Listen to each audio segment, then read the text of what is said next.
क्षेत्र का भाई है, किसी का बेटा है।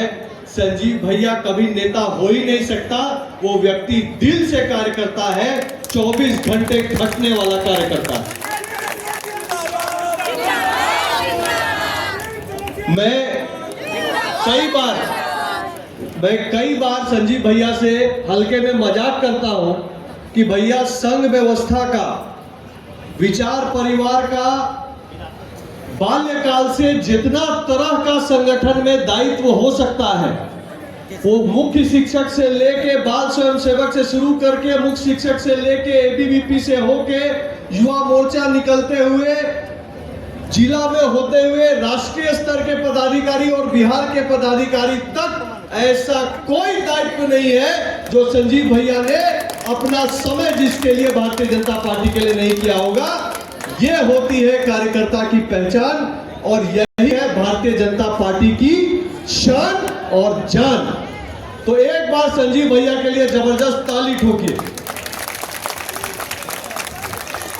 देखिए, दीघा विधानसभा के कार्यकर्ताओं को कोई राजनीतिक विषय समझाने की जरूरत नहीं है।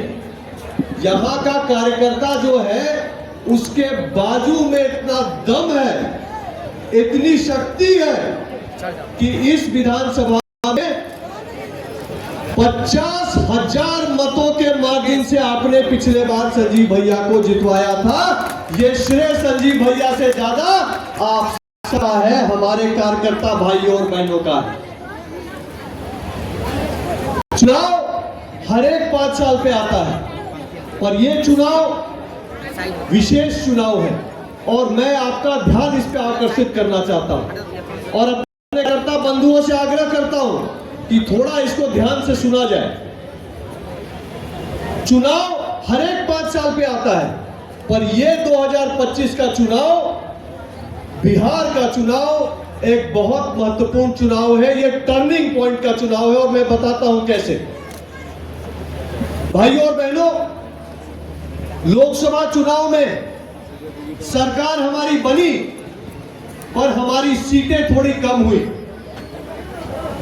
इंडी गठबंधन वालों को थोड़ी सीटें बढ़ क्या गई, उनको ऐसे लगा जैसे उन्होंने किला फतेह कर लिया।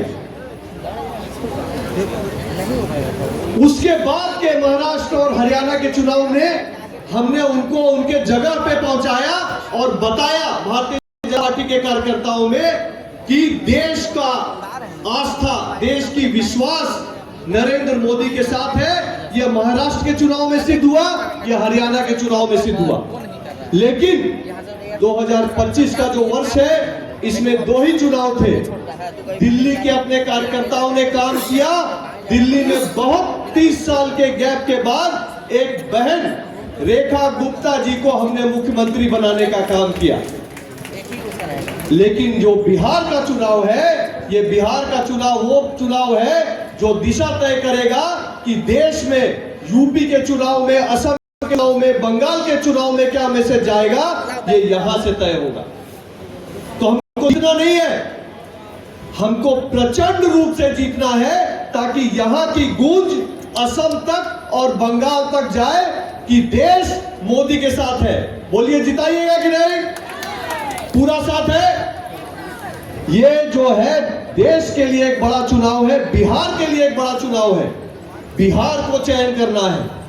2025 के इस चुनाव में बिहार को चयन करना है कि मोदी जी का हाथ पकड़कर नीतीश जी के नेतृत्व में विकसित बिहार, विकसित भारत एलईडी युग की तरफ जाएगा या गलत फहमी के कारण कहीं कहीं सीट को, जनता को बरगलाते हुए सीट उन लोगों के पास जाएगी जिनका एजेंडा एलईडी युग का नहीं, लालटेन युग का है। लालटेन युग का, लालटेन युग में अगर बिहार लौटेगा तो हम सब का अनिष्ट होगा। हर एक उस माता का अनिष्ट होगा जिसको आज 10,000 रुपए नीतीश जी ने पहुंचाने का काम किया है। मोदी जी ने वायदा किया है कि आप काम अच्छे से करो, अपना स्वरोजगार करो, 2 लाख तक का सहयोग मिलेगा।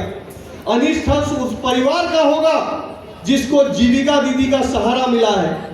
अनिष्ट हर उस घर का होगा जिसको 125 यूनिट यानी लगभग 1000 रुपए की फ्री बिजली मिली है। अनिष्ट हर उस परिवार का होगा जो राष्ट्रवादी हिंदूवादी सोच रखने वाले लोग हैं। भाइयों और बहनों, इस चुनाव में हमको धोखा नहीं खाना है। बहुत सारे लोग बरगलाने का प्रयोग करेंगे। देखिए, सामने वाला झूठा पार्टी है। कभी बोलता है कि संविधान खतरे में चला गया, कभी बोलता है कि चौकीदार चोर है, कभी कुछ बोलता है, कभी कुछ बोलता है। हर एक बार अगड़ा पिछड़ा करके समाज को बांटने का प्रयास करता है। भारतीय जनता पार्टी बोलती है हम एक है तो हम नेक है, एक है तो नेक है। बोलिए, एक है तो। इसलिए जाति के भेद में नहीं फंसना है। हमको अच्छी सरकार लानी है, विकासवादी सरकार लानी है। और विकासवादी सरकार में संजीव भैया जैसे, नितिन नवीन जैसे विधायक चुन के भेजने हैं ताकि वो पटना नहीं बिहार का नेतृत्व कर सके। हमको ये सोचना है कि संजीव जी जैसा व्यक्ति, संजीव जी जैसा भाई, बेटा, कार्यकर्ता अगर जाएगा विधानसभा, एक बार पुनः जीत के जाएगा, तो पार्टी भी सोचेगी कि जो भी कमी संजीव जी के मान सम्मान में, उनके काम को, उनके कुशलता, उनके योग्यता को देखते हुए पार्टी ने उनका जो भी उपयोग किया है उसमें कोई बढ़त हो सकती है, उनको भी हम एक शपथ नहीं डबल शपथ दिलवा अगर सकते हैं तो संजीव भैया की भी चिंता पार्टी पूरा करेगी, मुझे पूरा विश्वास है। आप यहां से आश्वस्त होके जाइए कि मैं भी इस दीघा विधानसभा का वोटर हूं, आपके जैसे मैं भी इस विधानसभा का कार्यकर्ता हूं, आपके जैसे मैं भी बूथ पर, और मेरा शक्ति केंद्र लोयला स्कूल है, मेरे लोयला स्कूल के बूथ पर हमारे संजय राय जी हैं, साथ में शक्ति केंद्र के, और साथ में जो है हम सब मिलके हमारे सभी बूथ अध्यक्षों ने संकल्प किया है कि हर एक बूथ में कम से कम 100 से 200 वोट ज्यादा कैसे मिले संजीव भैया को इस बार, उसकी चिंता, व्यवस्था, उसके लिए जान की बातें हम लगा देंगे। ऐसा निवेदन आपसे करूंगा कि हम तो चिंता कर रहे हैं लोयला स्कूल के, शक्ति केंद्र की, आप सब चिंता अपने अपने बूथ की लोगे कि नहीं भैया? हाथ खड़ा करके एक बार बताओ, लेंगे ना? तो आपसे यही आग्रह है कि हम एक बार संजीव भैया के साथ वापस जाए कि इस बार उनके मार्जिन को बढ़वाना है और पार्टी को संदेश भेजना है कि संजीव भैया की भी चिंता हो, जब शपथ ग्रहण हो तो वहां संजीव भैया भी हमारे दिखे।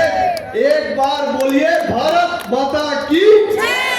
मैं आपसे अंत में बस एक ही बात कहूंगा कि चुनाव आने से पहले कार्यकर्ताओं से निवेदन है, यहाँ पे बूथ के कार्यकर्ता हैं, खाली एक चीज अगर आप सुनिश्चित कर लो, आज से लेके चुनाव के दिन तक आपके घर से 5 घर इधर और आपके घर से 5 घर इधर, 10 घर की चिंता करो, 10 घर को मोटिवेट करके रखो, 10 घर की कुंठा मिटा के रखो, 10 घर को पर्चा पहुंचा के रखो, उसको चुटका पहुंचा के रखो। उस 10 घर का वोट सुबह 10 बजे तक बढ़वा दो। संजीव भैया को कोई बाइक हरा नहीं सकता। बोलिए जय जय। बहुत बहुत धन्यवाद ऋतुराज भैया जी। अब अगले वक्ता के रूप में